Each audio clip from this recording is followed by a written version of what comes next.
So welcoming you all to the GST की amendment classes अब हम शुरू कर रहे हैं relevant for both executive and the professional. इससे पहले हम ऑलरेडी जीएसटी की अमेंडमेंट्स कवर कर चुके हैं from the ICSI supplement relevant for December 2020 attempt. ज़्यादातर अमेंडमेंट्स जो कि हम इन क्लासेस के अंदर कवर अप करेंगे they will be of January to June की जो आपकी अमेंडमेंट्स हैं, या फिर उससे पहले की भी 3 महीने की। 3 महीने मतलब अक्टूबर नवंबर दिसंबर ऑफ 2019, ठीक है, because those amendments were supposedly to be asked into the June 2020 attempt for the first time, but due to the COVID June 2020 का जो पेपर था, अटेम्प्ट था, वो कैंसिल हो गया और ये अमेंडमेंट्स कभी भी किसी अटेम्प्ट में पूछी ही नहीं। ठीक है, सो एक तरह से इस बार जो दिसंबर 2020 के अंदर बच्चे अपेयर हो रहे हैं उनके लिए डुअल अमेंडमेंट्स हैं, स्पेशली फॉर इनडायरेक्ट टैक्सेस, क्योंकि इनडायरेक्ट टैक्सेस के जो चेंजेस हैं वो बजट में कम आते हैं और नोटिफिकेशन और सर्कुलर्स में ज़्यादा आते हैं। तो सप्लीमेंट में हमने लेटेस्ट 6 मंथ्स के तो सप्लीमेंट्स कर लिए थे, बट उससे पहले की जो अमेंडमेंट्स थी, क्योंकि हमें पूरे 1 साल की कवर करनी थी, तो 6 महीने की जो अमेंडमेंट्स रह गई हैं जो कभी भी पेपर में नहीं पूछी गई हैं और जो पूछी जा सकती हैं और जो इम्पोर्टेंट हैं वो अब हम कवर अप करेंगे। So these amendments are from the notes which I have provided you. So amendments के अंदर मैंने हर एक अमेंडमेंट के ऊपर सबसे पहले लिखा है कि वो कौन सी अमेंडमेंट नंबर है, वो कौन से चैप्टर को बिलोंग करती है। ठीक है, तो नोट्स के हिसाब से चैप्टर नंबर 2 जो कि सप्लाई का है उसको ये बिलोंग करती है, और आपके नोट्स में इसका पेज नंबर क्या होगा, किस पेज पे आपको वो मिल सकती है, वो भी मैंने इसके अंदर आपको प्रोवाइड किया है। ये जो मेरी फाइल है that I will be sharing in the PDF, वो आपको व्हाट्सएप के ऊपर सर्कुलेट हो जाएगी, और जो बच्चे ऑनलाइन देखेंगे so I will be sharing the link with. So starting with the very first amendment which we have is the circular number 119/38/2019 जो कि कब आया 11 अक्टूबर 2019 को। कहते हैं कि जिस सिक्योरिटीज लैंडिंग स्कीम 1997 के तहत आजकल इंडिया में हम एक नई स्कीम लेकर आए जिसके अंदर आप सिक्योरिटीज लैंड कर सकते हैं। ये CMSL में भी हम आपको पढ़ाते हैं, ठीक है, कि आप किसी से सिक्योरिटीज लैंड कर सकते हैं। सिक्योरिटीज लैंडिंग के ऊपर जो भी चार्जेस पे किए जाएंगे उसके ऊपर जीएसटी लगेगा। अब आप कहेंगे कि sir securities is exclusively denied और not included in the definition of goods as well as services. नाम लेकर सिक्योरिटीज को बाहर निकाला गया, और एक जजमेंट भी आपने पढ़ाई थी जिसमें सिक्योरिटीज के ऊपर डिविडेंड की बात हो रही थी, तो उसको भी आपने एक्सक्लूड किया था कि सिक्योरिटीज को अगर इंक्लूड नहीं करते तो उसके डिविडेंड को भी इंक्लूड नहीं करना। अब यहाँ पे सिक्योरिटीज लैंडिंग स्कीम अगर हमारे पास है तो इन दैट केस उसको क्यों इंक्लूड किया गया। तो ये सर्कुलर है जी बोर्ड का, जिसने क्या कहा कि हमने सिक्योरिटीज को एक्सक्लूड किया, और एक और वर्ड लिखा disposal of services securities, disposal of securities, उसको भी बाय डिफॉल्ट एक्सक्लूड किया। लेकिन अगर आप सिक्योरिटीज लैंड कर रहे हो that is not the disposal of securities, hence it is to be included in the definition. ठीक है, मैं आपको बताता हूं, मेरे पास ना काफी कंपनीज के शेयर्स रहते हैं जिनमें से येस बैंक का भी शेयर है। ठीक है, it is a very sad thing. ठीक है, आपको मेरे को कंसोल करना चाहिए वैसे इस बात के ऊपर कि आज सर आपके पास येस बैंक के शेयर हैं, क्योंकि येस बैंक 2-250 से अब 12, 13, 18 रुपए का रह गया है। ठीक है, बट मैंने 10 रुपए का ही खरीदा है। सो मेरे ब्रोकर ने मेरे को कॉल किया, वो कहता है कि सर ये जो येस बैंक के शेयर आपके पास पड़े हैं ये शॉर्ट टर्म है कि लॉन्ग टर्म है। मैं कहा सर लॉन्ग टर्म है, 10 साल से पहले तो नहीं बेचने मैंने। ठीक है, लॉन्ग टर्म इन्वेस्टमेंट है, पेंशन फंड समझिए आप मेरा। सो व्हेन दैट केस उसने कहा कि सर आप लैंड करना चाहते हो, अगर आपने ये शॉर्ट टर्म में नहीं बेचने, आप 1 साल के लिए 3 साल के लिए हमें लैंड कर दो। ठीक है, मैंने कहा आप लोग ये कहते नहीं सर हम तो इंटरमीडिएरी हैं, जो इसको बोरो करना चाहता है मैं उसको दे दूंगा। ठीक है, मैंने कहा मुझे क्या मिलेगा, मुझे क्या मिलेगा, कहता है सर साल का 13% मिलेगा, ठीक है। या उसने मेरे को लमसम अमाउंट बोली कि जी 1000 शेयर के पीछे मैं आपको 3000 रुपये दूंगा, ठीक है, 3 रुपीज पर शेयर, ठीक है, like that. Are we getting it? ठीक है। सो मैंने किया या नहीं किया वो बात की बात है, मैं आपको ये बता रहा हूँ सिक्योरिटीज लेंडिंग की स्कीम इस तरह से चलती है कि जो शेयर्स मेरे पास आइडल पड़े हैं, जो शॉर्ट टर्म में मैंने बेचने भी नहीं खरीदने भी नहीं, उनको मैं किसी को लेंड कर देता हूँ। वो उन शेयर के साथ क्यों बोरो कर रहा है और क्या करेगा, मेरे को उससे कोई लेना देना नहीं है। Are we good? अब मेरे को जो वो 3000 रुपए मिले, मेरे को जो 3000 रुपए मिले उसके ऊपर जीएसटी लगेगा या नहीं लगेगा, this circular is all about that. Number 1 इन्होंने कहा कि जी उसके ऊपर जीएसटी लगेगा, ठीक है। एक्सेप्शनल बात है जी, सिक्योरिटी से रिलेटेड है, फिर भी सिक्योरिटीज लैंडिंग स्कीम को जीएसटी में इंक्लूड करके उसके ऊपर जीएसटी लगा दिया गया। और आगे मैं आपको बताऊंगा जी रिवर्स चार्ज के चैप्टर के अंदर भी अमेंडमेंट की गई कि इसके ऊपर रिवर्स चार्ज लगेगा, और उसके ऊपर जो टैक्स है एफसीएम के ऊपर नहीं लगेगा, आरसीएम के ऊपर लगेगा, which makes this amendment really important क्योंकि इसका डुअल इफेक्ट है। और जैसे ही अगर इफेक्ट आरसीएम में चल जाता है, तो आरसीएम का तो चैप्टर शुरू करवाने से पहले मैं 100 बार बोलता हूँ कि this is the most important topic of all time. जहां पे भी आरसीएम वर्ड आ जाए ना, वो बाय डिफॉल्ट इंपॉर्टेंट हो जाता है। पहले सिक्योरिटीज लैंडिंग स्कीम समझा रहे हैं, मैं इसके ऊपर तो टाइम नहीं लगाऊंगा। सो सिक्योरिटीज लैंडिंग स्कीम मैं अज्यूम कर रहा हूँ कि आपको पता है, और अगर नहीं पता है तो फिर मैंने समझा भी दी है, और फिर भी अगर आपको क्लैरिटी नहीं है तो आप ये खुद पढ़ सकते हैं मेरी तरफ से क्रॉस है। तो उसने बताया भी है कि लेंडर, जैसे मेरे पास येस बैंक के शेयर हैं, मैं अपने शेयर्स किसको बोल देता हूँ, दे देता हूँ अप्रूव्ड इंटरमीडिएट। वो आगे किसको दे रहा है उसका नाम पता, एड्रेस मेरे को जानने की कोशिश नहीं करनी, मैं तो कोटक सिक्योरिटीज को दे देता हूँ, और कोटक सिक्योरिटीज वाले आगे बोरोवर को वो शेयर्स दे देते हैं, ठीक है। सो दिस चार्ट के अंदर वो बता रहा है कि जो लेंडर है is the person who deposit the securities registered in his name, जो उसके नाम से सिक्योरिटीज हैं वो किसी इंटरमीडिएरी को आगे दे देता है। बोरोवर इज द पर्सन जो कि अप्रूव्ड इंटरमीडिएरी के थ्रू इसको ले लेता है। Approved intermediary is the person जो कि सेबी के द्वारा रजिस्टर्ड है। तो ये तीनों हमें क्लियर हो गए। Disposal of the securities is not liable to, और हमने पहले ही बोला सिक्योरिटीज या disposal of the securities GST में कवर नहीं होती। तो वो कहता है कि जी सेक्शन 252 जिसमें गुड्स की डेफिनेशन है और 102 जिसके अंदर सिक्योरिटीज सर्विसेज की डेफिनेशन है, उन दोनों के अंदर इसको कवर नहीं किया गया। किसको? सिक्योरिटीज को। सिक्योरिटीज की डेफिनेशन कहां पे आपको हमेशा पढ़ाई जाती है? एससीआरए के अंदर, सिक्योरिटीज कॉन्ट्रैक्ट रेगुलेशन एक्ट के अंदर बताया गया कि सिक्योरिटीज में क्या क्या आता है। Thus, the transaction of the securities which involves the disposal of the securities is not a supply. उसे सप्लाई नहीं कहा जाएगा और वो टैक्सेबल भी नहीं है। लैंडिंग ऑफ द सिक्योरिटीज को डिस्पोजल नहीं कहा गया, इसीलिए इसे जीएसटी के एम्बिट में लेकर आ रहे हैं। The activity of the lending of the securities is not a transaction in the securities because इसके अंदर सिक्योरिटीज डिस्पोज नहीं हो रही, सिक्योरिटीज खरीदी और बेची नहीं जा रही, सिर्फ लैंड की जा रही है, ठीक है। और अगर मैं आपसे आपके गुड्स लेंड कर लेता हूं तो ये सप्लाई ऑफ सर्विसेज है। तो कहते हैं thus the clause 4 of the paragraph 4 relating to the scheme under the securities lending scheme does not treat the lending of the scheme as the disposal of the securities, इसीलिए इसे services की definition से exclude नहीं किया गया, ये supply of services में fall कर जाएगा। Lending fees charged by the lender from the borrower, ये बात आपको समझ में आई। लेंडर मैं हूं जिसको येस बैंक के शेयर जिसने उधार पे दिए, और मुझे कितने रुपए मिल रहे हैं जी? 3000 रुपए मिल रहे हैं।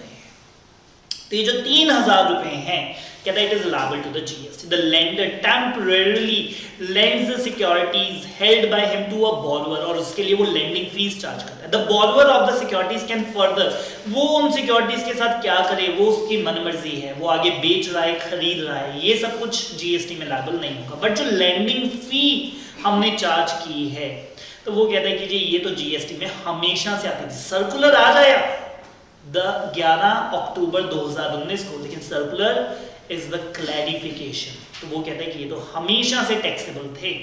और इंटरमीडिएरी, मैंने कोटक वालों से पूछा सर आप इतनी मेहनत क्यों करते हो? कहता है कि सर हमें भी बीच में से ब्रोकरेज मिलेगी 300 रुपए की, आप 3000 लोगे तो हम उससे 3300 लेते हैं, 300 हम रख लेंगे, 3000 आपको दे देंगे। 300 रुपए के ऊपर तो हमेशा से जीएसटी लगता था, ये तो नीडलेस था जी यहाँ पे मेंशन करना।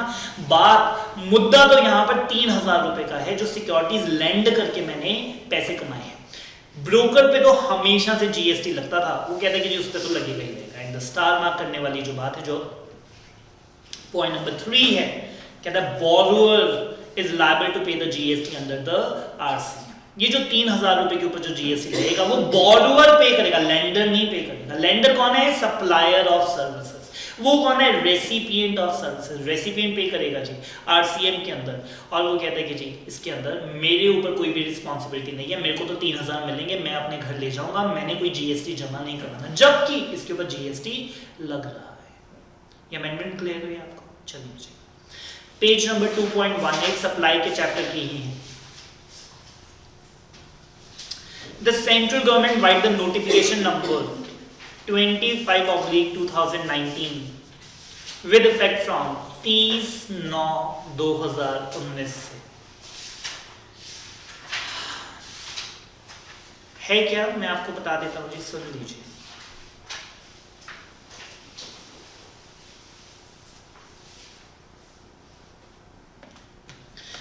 लिकर जैसे आपने देखा जी, जो ठेके पे मिलती है, ठीक है, और जो most of the liquor shops हैं जी, they are the temporary creations. अगर आप देखेंगे तो वो टिन की बनी होती है या वो परमानेंट नहीं होती है, ठीक है। और I don't know the exact date, मेरे ख्याल से 31/3 जब फाइनेंशियल ईयर खत्म होता है तब लिकर बहुत सस्ती भी मिलती है, बिकॉज उनके पास जो लाइसेंस होता है लिकर बेचने का वो 1 साल का होता है, ठीक है। अब उनका लाइसेंस 31/3 को खत्म हो गया, इसीलिए वो शॉप भी उनकी परमानेंट नहीं होती, ठीक है, क्योंकि उनको पता है कि इस साल तो लाइसेंस है, अगले साल पता नहीं है कि नहीं है। और उनको स्टॉक भी अपना जीरो करना पड़ता है, क्योंकि शायद अगर अगले साल लाइसेंस ना मिला और अंदर आपके पास 100 लीटर या 100 बॉटल्स पड़ी हैं लिकर की, तो वो आप बेच नहीं सकते, ठीक है, वो फिर आपको खुद ही पीनी पड़ेंगी, ठीक है, या गिफ्ट करनी पड़ेंगी। तो वो क्या करते हैं, कम प्राइसेस में भी उसको 31/3 को बेचनी शुरू कर देते हैं। और लिकर आपके स्टेट में आपने चलानी है, नहीं चलानी है, सस्ती बेचनी है, महंगी बेचनी है, जीएसटी तो लगता नहीं, एक्साइज ड्यूटी लगानी है, नहीं लगानी, ये सारी पावर स्टेट गवर्नमेंट को दी गई है, ठीक है। पंजाब की आपको बात बताता हूँ जी, पंजाब के अंदर लॉटरी निकलती है, ठीक है, तो आप अपने नाम की स्लिप डालते हो एक बड़े से बॉक्स के अंदर, ठीक है। और उन्होंने लेटर से लुधियाना की बात करें तो हमने कहा कि जी लुधियाना के अंदर अज्यूमिंगली 200 लिकर शॉप्स हम ओपन करना चाहते हैं, ठीक है। ठेके के जो पॉइंट है वो 200 ठेके अलॉट गवर्नमेंट करेगी कि 200 जगह पर लिकर बिक सकती है, ठीक है। अब 200 पर्चियां उसमें से निकाली जाएंगी, ठीक है। अब आपकी मर्जी है, आप अपने नाम की उसके अंदर 1 स्लिप डलवा दो, आप अपने नाम की उसमें 100 स्लिप डलवा दो, या आप अपने नाम के उसमें 500 स्लिप्स डलवा दो, ठीक है। जितनी ज्यादा स्लिप्स आपके नाम की होगी उतनी ज्यादा चांसेस हैं कि आपको कोई ठेका अलॉट हो जाएगा, ठीक है। तो वो उसमें से 200 पर्चियां निकालेंगे और आपको तो आपका ठेका अलॉट हो जाएगा। तो मैंने कहा कि सर मेरे नाम से फिर आप 500 डाल दो, ठीक है। किसी ने कहा सर मेरे नाम से 1000 डाल दो। तो गवर्नमेंट ने कहा कि सुन तो लो कि 1 स्लिप डालने की फीस क्या है। 1 स्लिप डालने की फीस है जी 2.5 लाख रुपया, ठीक है। अगर आप 1 स्लिप, पता नहीं वो नाम निकलेगा कि नहीं, और जो लोग स्लिप्स डलवाते हैं लिटरली वो 50, 100, 200 ऐसे स्लिप्स डलवाते हैं कि मेरे नाम से 200 स्लिप डाल दो 5 करोड़ रुपया, ठीक है। अब कितने ठेके मिलेंगे पता नहीं, मिलने को शायद 5 मिल जाए, मिलने को शायद 40 मिल जाए, ठीक है। That's how it all works. तो ये जो स्लिप को डलवाने के लिए 2.5 लाख रुपया है, सेंट्रल गवर्नमेंट की नोटिफिकेशन है, out of the scope of GST, उस पर जीएसटी नहीं लगेगा। फाइन, समझ में आ रहा है सारा धांधली क्या है, चलता है कैसे, सारा काम होता है कैसे। पढ़ते हैं जी। The central government write the notification number 25/2019 dated 30/9/19 with effect from 30/9/19 has notified that the service कौन दे रहा है? गवर्नमेंट दे रही है। क्या सर्विस है? Grant of alcoholic liquor license against the consideration in the form of license fee और the application fee. समझ में आता है आपको? सिर्फ लाइसेंस फी नहीं, एप्लीकेशन फी। मैंने अप्लाई किया था, मेरे को मिला नहीं, मैंने पर्चियां डाली थी 50, मिले 2, तो 48 एप्लीकेशन फीस है।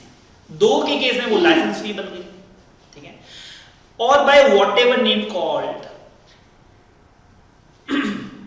when undertaken by the state government in which they are engaged as a public authorities shall be treated neither the supply of goods nor the supply of services.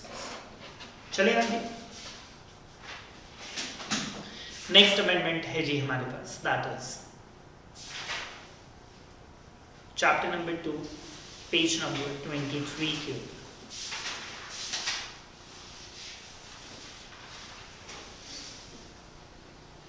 Priority sector lending certificates. पहले theme समझ लेते हैं, उसके बाद आपको read करवा दूंगा। Important है जी, मेरे को ऐसा लगता है कि ये सारी अमेंडमेंट्स ऐसी चल रही हैं, या जो पहले सिक्योरिटी लैंडिंग वाली भी थी, कि अगर आप ना पढ़कर जाएं तो आप उसके अंदर लिख के आए कि एग्जाम्ड है, ठीक है। और सेम ये प्रायोरिटी सेक्टर लैंडिंग सर्टिफिकेट्स वाली भी अगर आप ना पढ़कर जाएं तो आपको लगेगा कि सर ये एग्जाम्ड है, बैंक से रिलेटेड है, इंटरेस्ट से रिलेटेड है। सुनिएगा जी है क्या। आरबीआई ने सभी बैंक्स को एक प्रायोरिटी सेक्टर दे रखा है कि इसको तो आपने प्रायोरिटी देकर इतने पैसे उधार देने ही देने हैं। समझ रहे हैं? ठीक है। मान के चलते हैं, अज्यूम कर लेते हैं, इसमें बहुत डिटेल में नहीं जाएंगे, कि ये प्रायोरिटी सेक्टर एग्रीकल्चर है, कि आपने एग्रीकल्चर को इतने पैसे उधार देने ही देने हैं। क्लियर? और कितने, लेटर से हमने कहा कि जी 30% ऑफ योर कैपिटल, अगर आपका 100 करोड़ का बैंक है तो 30 करोड़ रुपए आपने प्रायोरिटी सेक्टर को देना ही देना है। कोई एक बैंक हमारे पास आया, वो कहता है कि सर मेरी सारी ब्रांचेस अर्बन में है, यहां पर कोई आता ही नहीं मेरे से रूरल का लोन मांगने, एग्रीकल्चर का लोन मांगने कोई आता ही नहीं। फिर भी मैंने बड़ी कोशिश की, लेकिन मैं सिर्फ 10% ही दे पाया। मेरा 100 करोड़ का बैंक है, मैं सिर्फ 10 करोड़ रुपया ही प्रायोरिटी सेक्टर को दे पाया। नाउ व्हाट टू डू, क्योंकि आपने तो बोला था कि 30% आपको देना ही देना। वो कहते हैं कि जी आप पीएसएलसी ले लीजिए, आप पीएसएलसी ले लीजिए, पब्लिक सेक्टर लैंडिंग सर्टिफिकेट खरीद लो 20 करोड़ के, मैं मान लूंगा कि आपने 30 करोड़ रुपया प्रायोरिटी सेक्टर में इन्वेस्ट कर दिया। ये बात समझ में? मैंने कहा कि सर ये प्रायोरिटी सेक्टर लैंडिंग सर्टिफिकेट कहां से मिलेगा, ये कहां से मिलेगा और ये कौन देगा, आप दोगे? सुनना प्लीज मेरी ध्यान से बात। वो कहते हैं कल ही मेरे पास एक बैंक आया था, कोई भी बैंक मान के चलते हैं, लेटर से यूको बैंक आया था, ठीक है, और यूको बैंक ने कहा कि सर आपने प्रायोरिटी सेक्टर में हमें 30% इन्वेस्ट करने को कहा था, हम तो 70% कर गए, हमारे पास सरप्लस है 40 करोड़ का, ठीक है, तो आप 20 करोड़ रुपए उसको दे दो, उससे पीएसएलसी खरीद लो, उसका एक्स्ट्रा चल रहा है, आपका डेफिशिएट है, ठीक है, एक्स्ट्रा पे तो हमें कोई प्रॉब्लम नहीं है, तो उससे वो आप ले लो, तो वो आपका रुपया एक तरह से, उसके ऊपर जो भी इंटरेस्ट उसे मिलना था वो सारा वो आपको पास ऑन कर देगा। मैंने कहा कि sir out of share curiosity risk भी ट्रांसफर होगा, ठीक है, कहते हैं नहीं रिस्क यूको बैंक का ही देगा, कल अगर बैड डेट्स हुए तो वो रिस्क उसका देगा, और जो एसेट्स हैं जो गिरवी रखवाए हैं वो भी यूको बैंक के ही है, ठीक है। मैंने कहा सर फिर बहुत अच्छा है, क्योंकि यूको बैंक के जितने भी एनपीए होने थे वो सारे उसने मेरे को चिपका देने थे कि ये तो जी आपके हिस्से के अंदर 20 करोड़ में से आपको है, ठीक है। तो मैंने कहा सर रिस्क एंड रिवॉर्ड और वो सब मेरा बेयर नहीं होगा, पैसा मैं लगाने को तैयार हूं, उस पर जो रिटर्न आएगी वो भी मैं ले लूंगा, ठीक है, लेकिन रिस्क और लॉस उसी का रहेगा जिसने वो लोन साइन किया है, उसी बैंक का रहेगा। सरकार ने कहा कि जो पीएसएलसी है liable to GST, liable to GST, इसके ऊपर जीएसटी लगेगा। इशू क्या था? Whether the priority sector lending certificate is outside the purview of the GST and therefore not taxable. This was the question, but answer came no. They are liable to GST. पहले वो समझा रहे जी सारा concept, मैंने आपको समझा दिया है, समझ आ गया है, मैं पढ़ देता हूँ जी फिर भी। Lending by a commercial bank for the specified sector, जो कि आइडेंटिफाई किया गया है as a priority sector by the RBI, उसको हम बोलते हैं priority sector lending. Priority sector lending certificates is a mechanism to enable the bank to achieve the priority sector lending target, ताकि वो अपने टारगेट पूरे कर सके। मैंने आपको बताया किसी किसी के टारगेट नहीं पूरे होते तो वो सर्टिफिकेट खरीद लेता है। And sub targets by the purchase of these instruments in the event of shortfall. Clear? यहां तक समझ में आया ना? बिल्कुल। This also incentivize the surplus banks as it allows them to sell their excess achievement over the targets. तो UCO bank अपना surplus बेच देगा और जिसका डेफिसिट है वो इसको खरीद लेगा, thereby enhancing the lending to the category under the priority sector. Under the PSLC mechanism, the seller sells the fulfillment of the priority sector obligation and the buyer buys the obligation with no transfer of the risk and the loan assets. Risk और loan उसी पुराने bank का रहेगा जिसने रखा, but आप इस certificate खरीद बेच सकते हैं. क्लैरिफिकेशन, तो कहता है FAQs के अंदर इट हैज बीन मेंशन जो PSLC है may be constitute in the nature of goods. RBI ने खुद बोला है कि आप PSLC को गुड्स मान सकते हो. कहता है PSLC कहता है सिक्योरिटीज तो फॉर श्योर नहीं है, ठीक है, क्योंकि हम सिक्योरिटीज की जब डेफिनेशन पढ़ते हैं तो उसमें PSLC तो नहीं लिखा होता, शेयर बॉन्ड डिबेंचर्स ये सब तो लिखा रहता है, बट PSLC हमने नहीं पढ़ा. और वो कहते हैं ये फ्रीली ट्रेडेबल ड्यूली स्क्रिप्ट्स हैं, जैसे कि renewable energy certificate, REP licence, replenishment licence, जिनके ऊपर पहले वैट लगा करता था. और वो कहते हैं GST में भी ऐसा कहीं नहीं लिखा कि PSLC के ऊपर एग्जम्पशन मिलेगी. Hence the PSLC certificates are taxable as goods. ठीक है, मैंने आपको हर बार बताया जी, जिससे पहले जब securities of lending of securities आया था, that was supply of services. ये क्या आया? Supply of goods. GST payable आपको, अगर आप इस पे पे करेंगे तो उसका आपको ITC भी मिल जाएगा. इंटरस्टेट सप्लाई करेंगे तो उसके ऊपर IGST पे करना पड़ेगा. Needless to mention. Are we good? चलिए नेक्स्ट है जी chapter number 3, that is the charges of the GST. Reverse charge के अंदर कुछ अमेंडमेंट्स हैं, going to be super important. Page number 3.6 है आपके नोट्स में, बॉटम के अंदर पॉइंट नंबर 9 ऑनवर्ड्स मैं करवा रहा हूं.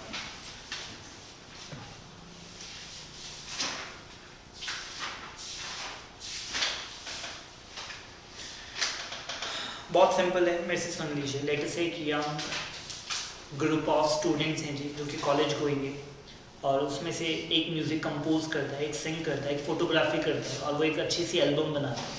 ठीक है, और वो एक म्यूज़िक कंपनी के पास जाते हैं जी. ठीक है, किसी भी म्यूज़िक कंपनी के पास जा सकते हैं, और उनके पास वो जाकर कहते हैं कि सर आप हमसे ये एल्बम खरीद लीजिए, ये 10 गाने हमारे पास रेडी पड़े हैं, इसके सारे कॉपीराइट्स हम आपको देते हैं. ठीक है, क्योंकि कॉपीराइट हमने करवाया हुआ है.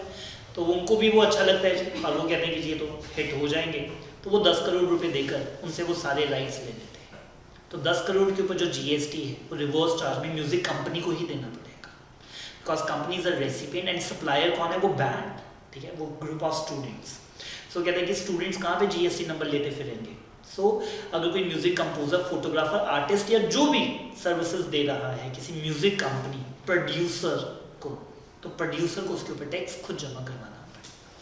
वो उनको नेट कंसिडरेशन 10 करोड़ दे देंगे. 10 करोड़ के ऊपर 1 करोड़ 80 लाख का जो GST है वो म्यूजिक कंपनी खुद पे करेगी, खुद जमा करवाएगी, और उसका ITC भी क्लेम करवाएगी. रीड कर देता हूँ आपके लिए. Supply of services by a music composer, comma photographer, comma artist और द लाइक, और भी जो भी लोग उनके जैसे हैं, by the way of transfer of permitting the use of enjoyment of a copyright. उन्होंने कॉपीराइट करवाया relating to the original dramatic, musical और द आर्टिस्टिक वर्क. कोई भी वर्क उन्होंने रेडी किया था to a music company, comma producer और the like. किसी को भी अगर उसने वो कॉपीराइट्स ट्रांसफर किया, और कॉपीराइट्स ट्रांसफर करने पे जो भी उनको रुपए मिले, तो कॉपीराइट होल्डर के ऊपर रिवर्स चार्ज के अंदर GST लगेगा. तो होल्डर ने कुछ नहीं देना जी, बल्कि कॉपीराइट बायर ने सारी पेमेंट खुद ब खुद करनी है. समझ में आ रहा है आपको रेसिपिएंट कौन है, सप्लाई? आगे आते हैं.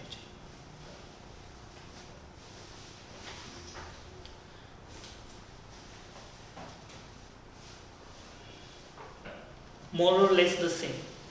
सप्लाई ऑफ द सर्विसेज, किसी ऑथर ने कोई बुक लिखी जी, लिटरेरी वर्क है, उसने पब्लिशर को दे दिया जी, कॉपीराइट पब्लिशर को दे दिया. ठीक है, फिर से बोल रहा हूँ, it is not the royalty income. Royalty income में कॉपीराइट मेरे पास ही रहता है, आप मेरा कॉपीराइट यूज कर रहे हैं और उसके लिए आप मेरे को पेमेंट करते हैं पर कॉपी. बट यहाँ पे मैं कॉपीराइट ही आपको दे रहा हूँ 10 लाख रुपए. लमसम पेमेंट है जी, लमसम पेमेंट, जिसमें मैं 10 लाख रुपए का कॉपीराइट आपको दे रहा हूँ. आज के बाद जितनी भी कॉपीज बिकेंगे वो सारी आपकी, सारी आपकी. तो वो कहते हैं supply of the services by an author by way of transfer और permitting the use of the enjoyment of the copyright relating to the original literary work to the publisher. तो ऑथर यहाँ पे सप्लायर है जी, SOS, supplier of services. Publisher is a recipient of the service. However, बहुत ही obvious exception है, कहते हैं कि अगर ऑथर ने कहा कि सर मैं खुद ही रजिस्टर करवाऊंगा और मेरे को RCM नहीं लगाना, then the option is there. फिर से बोल रहा हूँ, ऑथर कहता है कि सर मैं खुद रजिस्टर करवाऊंगा, इनवॉइस में वो खुद ये बात मेंशन करता है कि इस अमाउंट के ऊपर GST मैं खुद जमा करवाऊंगा और ये RCM नहीं FCM हम फॉलो करेंगे, तो आप FCM फॉलो कर सकते हैं। मैं रीड कर देता हूँ, कहता है कि जी ये प्रोविजन नहीं लगेगी कब? When the author has taken the registration under the CGST Act and filed a declaration in the specified form before the commencement of the financial year with the jurisdictional CGST or the SGST commissioner, as the case may be, that he exercises the option to pay the CGST on the services जिनकी बात चल रही है under the forward charge। ठीक है, कि मैं FCM में खुद ब खुद इसके ऊपर टैक्स जमा करवाऊंगा, RCM इसके ऊपर नहीं लगाना। And to comply with all the provision, कि रिटर्न भी मैं खुद करूंगा, टैक्स भी जमा करवाऊंगा, as the person is liable for paying the tax in relation to the supply of goods और सर्विसेज और द बोथ। एंड मैं इसको फिर विड्रॉ भी नहीं करूंगा, मैं ये ऑप्शन को विड्रॉ भी नहीं करूंगा 1 साल से पहले। तो and the author makes the declaration, और इनवॉइस पे भी आपको ये बात लिखनी पड़ेगी कि इसके ऊपर RCM की जगह FCM लगेगा। तो ये एक्सेप्शन हो गई, और बड़ी ऑब्वियस ही एक्सेप्शन थी कि अगर ऑथर खुद लेना चाहता है तो वो खुद भी कर सकता है। दोनों अमेंडमेंट्स कवर हुई हमारी, म्यूजिक कंपोजर वाली भी जिसमें आप कॉपीराइट बेच रहे हैं, ऑथर भी अगर अपना कॉपीराइट दे रहा है पब्लिशर को।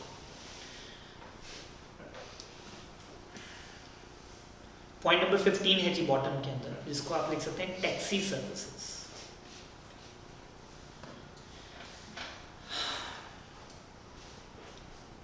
पढ़ेंगे जी ध्यान से, taxi services to body corporate. Services provided by way of renting of any motor vehicle design to carry the passengers. ठीक है, रेंटिंग ऑफ मोटर व्हीकल, मैं टैक्सी करके जाता हूँ तो रेंट पे लेता हूँ ना गाड़ी, 2 दिन के लिए, 4 दिन के लिए। ठीक है, और गाड़ी भी कौन सी? जो पैसेंजर्स को कैरी करने के लिए बनी है, इसमें टेम्पो, ट्रक वो सब नहीं आएंगे जी, बसेज आ जाएंगी, मतलब जो पैसेंजर्स को कैरी करने के लिए बनी। Where the cost of fuel is included in the consideration. ठीक है जी, 2 तरह से टैक्सी होती है, एक होती है कि सर 5,000 रुपये पेट्रोल आपका, ठीक है, एक होता है कि सर 8,000 रुपये सब कुछ हमारा, टोल, पेट्रोल, सब कुछ हमारा। तो कहते हैं where the cost of fuel is included in the consideration, जो कि आपने चार्ज किया है फ्रॉम द सर्विस रेसिपिएंट। कौन सा सर्विस रेसिपिएंट? Body corporate. ठीक है, in that case body corporate को उसके ऊपर रिवर्स चार्ज में टैक्स जमा करवाना पड़ेगा। प्रोवाइडर कौन है, सप्लायर कौन है जी, उसकी बात कर लेते हैं। एनी पर्सन अदर देन अ बॉडी कॉर्पोरेट, लेकिन जो सप्लायर है वो बॉडी कॉर्पोरेट नहीं होना चाहिए, तभी रिवर्स चार्ज लगेगा। अगर मैंने जो टैक्सी की वो है ABC टैक्सी प्राइवेट लिमिटेड, अगर वो कंपनी है फिर रिवर्स चार्ज नहीं है, फिर कंपनी खुद जमा करवाएगी। बट अगर वो प्रोप्राइटरशिप है, who supplies the services to a body corporate and does not issue the invoice 6+6, ठीक है जी, in that case body corporate को उसके ऊपर टैक्स खुद ब खुद देना पड़ेगा।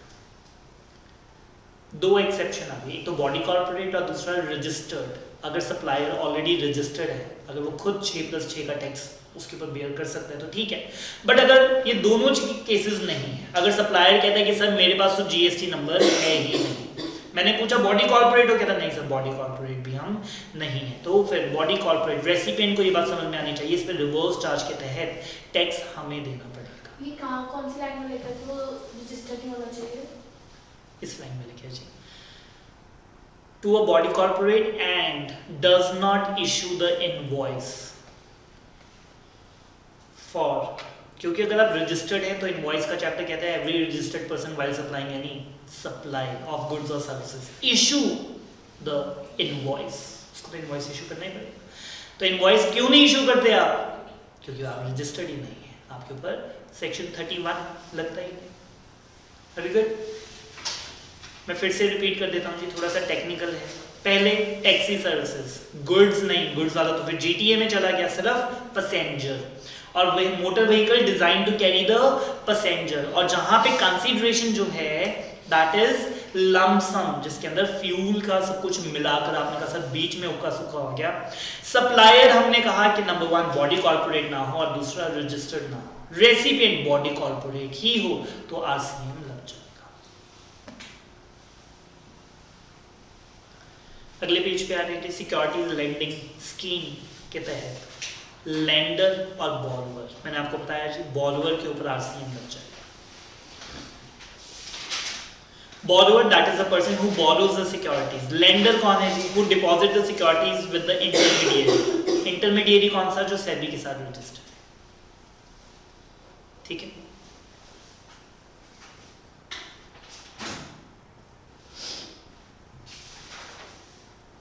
Composition लेवाई पेज नंबर 4.2 के ऊपर आए।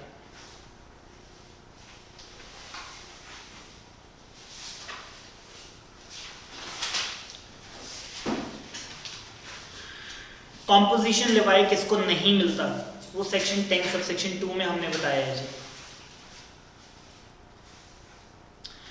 एक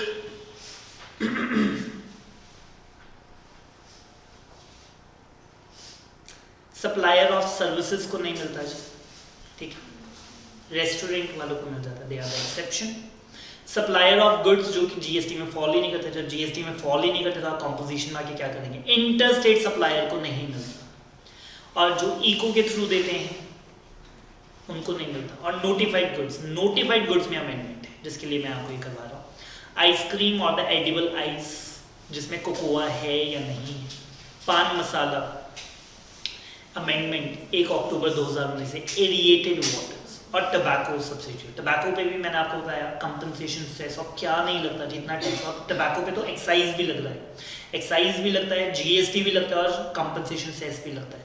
तो टबैको वाले तो सबसे पहले भाग कर आएंगे जी कॉम्पोजिशन स्कीम में कि 1% टैक्स ले लो सर, तो हमने कहा नहीं, टबैको तो नोटिफाइड गुड्स हैं जी, they are not allowed in the composition. तो और कौन कौन से नॉट अलाउड हो गए, एरिएटेड वाटर्स, ठीक है। तो अगर आप वाटर बॉटल्स बेच रहे हैं तो आप भी इसके अंदर नहीं आ सकते, उन पे भी कंपनसेशन सेस लगता है, ठीक है, और जीएसटी भी लगता है। पान मसाला या फिर आइसक्रीम, ठीक है, और द एडिबल आइस, चाहे उसमें कोकोआ है या नहीं है, डजंट मैटर। फाइन, छोटी सी अमेंडमेंट थी। कॉम्पोजिशन स्कीम में से एक बंदे को और बाहर निकाला जी, एरिएटेड वाटर्स वालों को, बाकी 3 तो पुरानी है। अमेंडमेंट 1 अक्टूबर 2019 की। कॉम्पोजिशन लेवाई के चैप्टर के अंदर लास्ट के 2-2.5 पेजेस में ये लिखा हुआ था, पेज नंबर 4.12 पे, अमेंडमेंट जो कि बजट 2019 में लाई गई, अमेंडमेंट्स जो बजट 2019 में लेकर आई गई। आपको पता ही है ये सारी अमेंडमेंट्स मेन जो है दैट इज द 10(2)A, ठीक है। आज से पहले जो कॉम्पोजिशन स्कीम थी that was only for the supplier of goods, but services वालों को नहीं आने देते थे एक्सेप्ट 1 रेस्टोरेंट। लेकिन अब हम सेक्शन 10(2)A ले आए थे जिसके अंदर हमने क्या कहा कि सर सर्विसेज वाले भी आ सकते हैं, बट स्मॉल सर्विस प्रोवाइडर जिनकी टर्नओवर प्रीसीडिंग फाइनेंशियल ईयर में 50 लाख से ज्यादा ना। टैक्स रेट क्या है इनके लिए, 3 + 3 6%। फाइन, सो आइए जी, कहते हैं कि जी पहले ये लिखा हुआ था, अब ये लिखा हुआ है, तो यहां तक तो ये सेम है, नया क्या ऐड किया है, एक्सप्लेनेशन।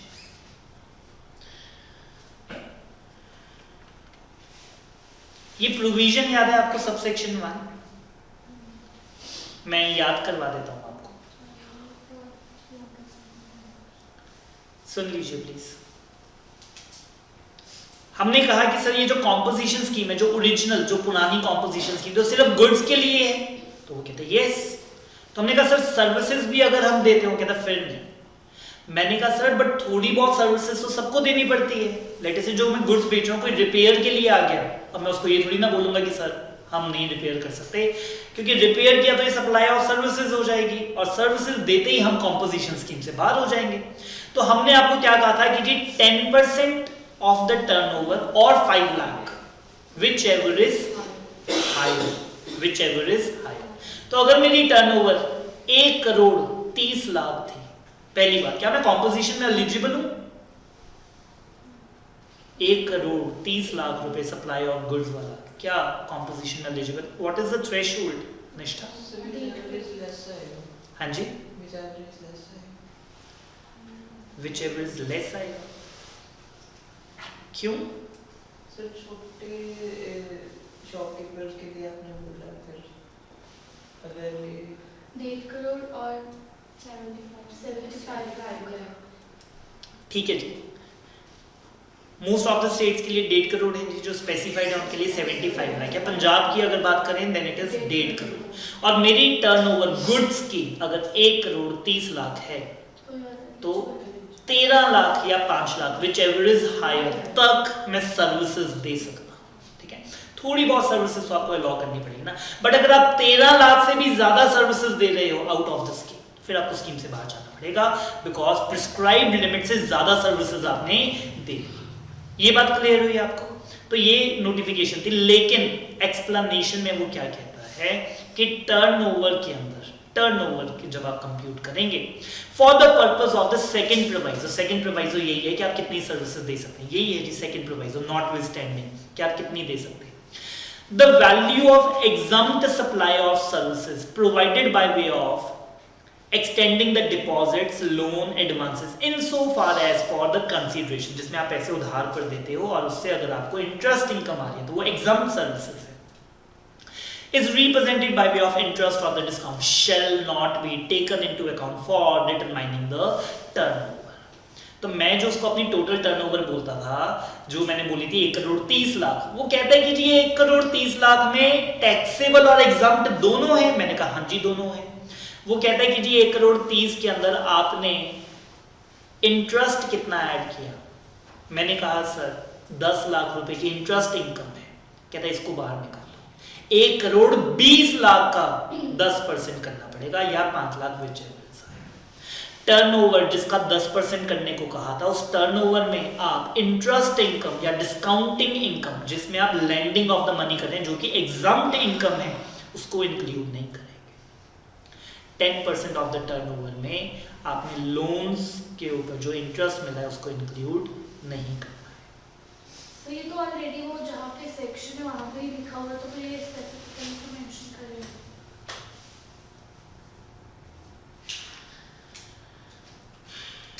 वहाँ पे इसीलिए लिखा है क्योंकि बजट में अमेंडमेंट हुई है। जब बजट में अमेंडमेंट हुई तो आपकी बुक के अंदर जब वो सेक्शन पढ़ाया उसकी फर्स्ट प्रोवाइजो सेकंड प्रोवाइजो के बाद ये एक्सप्लेनेशन आ गई। ठीक है, पहले नहीं थी, पहले नहीं थी। तो अगर मैं आपको ये एक्ट खोल के दिखाऊं, so this is the subsection 1, इसमें फर्स्ट प्रोवाइजो सेकंड प्रोवाइजो में हमने ये बात बोली कि 5 लाख और 10% विच एवर इज हायर तक आप दे सकते हैं। इसके बाद ये जो एक्सप्लेनेशन, अगर ये मैं आपको खोल के दिखाऊं तो ये एक्सप्लेनेशन पे लिखा है कि इंसर्टेड बाय बजट 2019। ठीक है, पहले ये एक्सप्लेनेशन नहीं लिखी हुई थी। So this is the amendment. ठीक है, तो अभी हम बजट को देख रहे हैं क्या क्या चेंजेस आए हैं। आगे आ रहे हैं जी। सर एक क्वेश्चन आ रहा है कि इसमें भी इन्होंने बोला कि एग्जाम सप्लाई ऑफ सर्विसेज का इन्होंने बोला, तो ये बैंक्स के ऊपर भी लगेगा ये वाला कि बैंक्स का तो ऑर्डिनरी कोर्स ऑफ बिजनेस ही है। बैंक्स 10(1) में कैसे जाएंगे? नहीं, मैं जनरल एक पूछ रही हूँ, मतलब कि ये इंटरेस्ट इनकम वाला जो पॉइंट है कि फिर ये किस पे लागू होएगा? एप्लीकेबल टू ऑल, कि जिसका भी काम है जो बैंक्स मतलब पैसे वगैरह देते हैं। yes. In your training you might have seen some people paying interest to the bank in the bank statement. Do you find any GST on interest? Interest की अमाउंट, किसी का होम लोन है, किसी का कार लोन है, तो उस पर कभी जीएसटी लगा देखा आपने? बैंक चार्जेस पे लगा देखा, बट इंटरेस्ट पे कभी किसी बैंक स्टेटमेंट में आपने देखा कि हम जीएसटी पे कर रहे हैं? तो फिर बैंक भी जो इंटरेस्ट पब्लिक से चार्ज करता है उस पर GST is exempt for one and all. आप अपने पड़ोसी को इंटरेस्ट दे रहे हैं तो भी एग्जम्प्ट है, बैंक दे रहा है जिसके लिए ऑर्डिनरी कोर्स है उसके लिए भी एग्जम्प्ट है, विद नो एक्सेप्शन। मैंने आपको अभी पढ़ाया जी सबसेक्शन 2 के अंदर उन्होंने ना कुछ लिस्ट बताई थी कौन कौन से लोग कॉम्पोजिशन में नहीं आ सकते। जैसे मैंने आपको बताया सप्लायर ऑफ सर्विसेज नहीं आ सकते, इको के थ्रू जो देते हैं वो नहीं आ सकते, इंटरस्टेट सप्लायर नहीं आ सकते। उसमें पॉइंट नंबर F ऐड किया, कहता सीटीपी और एनटीओआर भी नहीं आ सकते। ठीक है, मैंने NTOR कह दिया, NRTP। कैजुअल टैक्सेबल पर्सन और नॉन रेजिडेंट टैक्सेबल पर्सन भी कॉम्पोजिशन ऑप्ट नहीं कर सकते, नाम लेकर इनको एक्सक्लूड किया।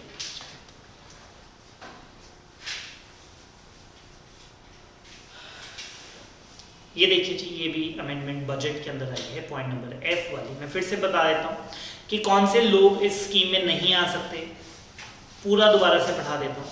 सबसे पहले कहता है सप्लायर ऑफ सर्विसेज नहीं आ सकते, कहता है कि जो टैक्सेबल ही गुड्स नहीं है, जो GST में आते ही नहीं, वो नहीं आ सकते। इंटरस्टेट सप्लायर नहीं आ सकते, इको के थ्रू जो सर्विसेज देते हैं वो नहीं आ सकते। और manufacture of notified goods, notified वाला पढ़ाया ना आपको, that is pan masala, ice cream, aerated waters and tobacco. उसमें कहता है एक को और पॉइंट ऐड किया, पॉइंट नंबर F, जिसमें हमने कहा कि CTP कैजुअल टैक्सेबल पर्सन और NRTP non resident taxable person. बहुत बच्चे दिमाग में सोचेंगे सर ये CTP कौन था, ठीक है।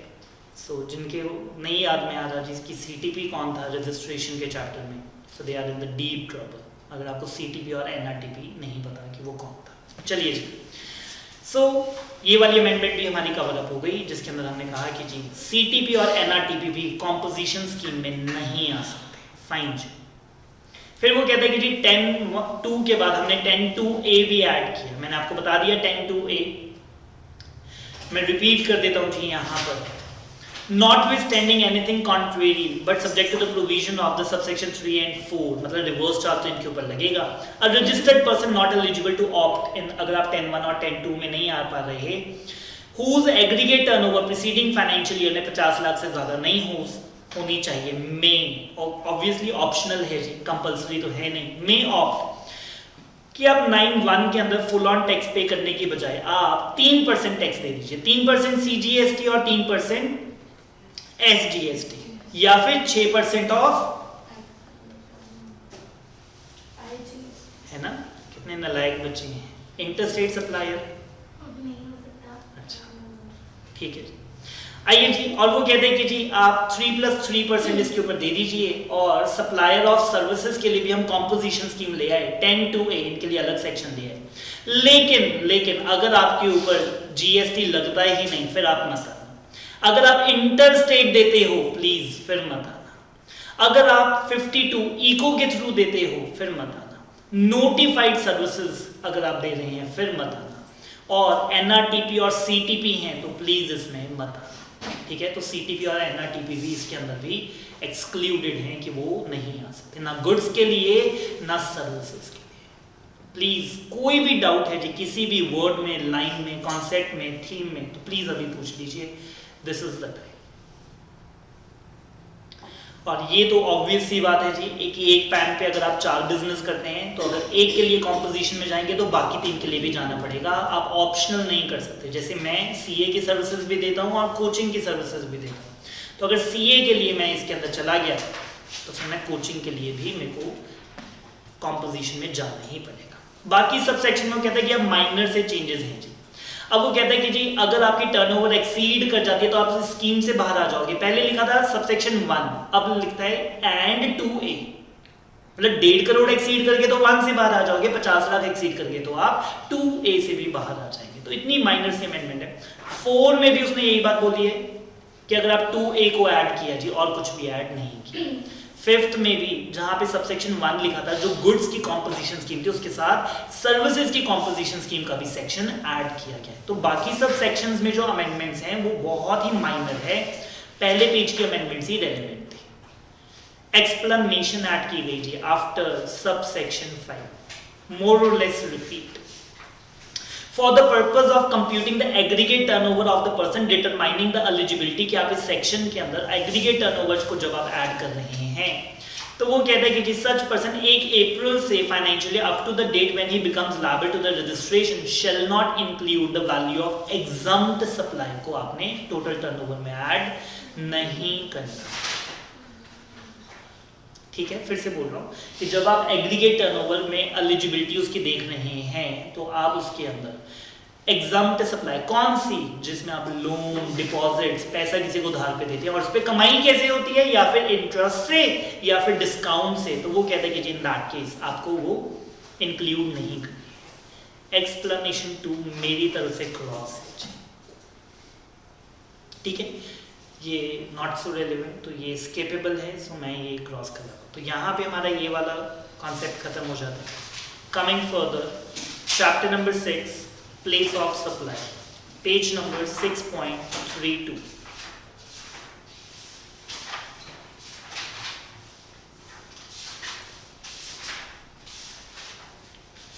Section 13 of CGST Act 2000, ठीक है। So section 13 subsection 7 of CGST 2000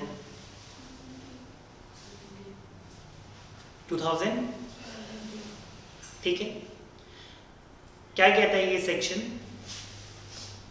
in the like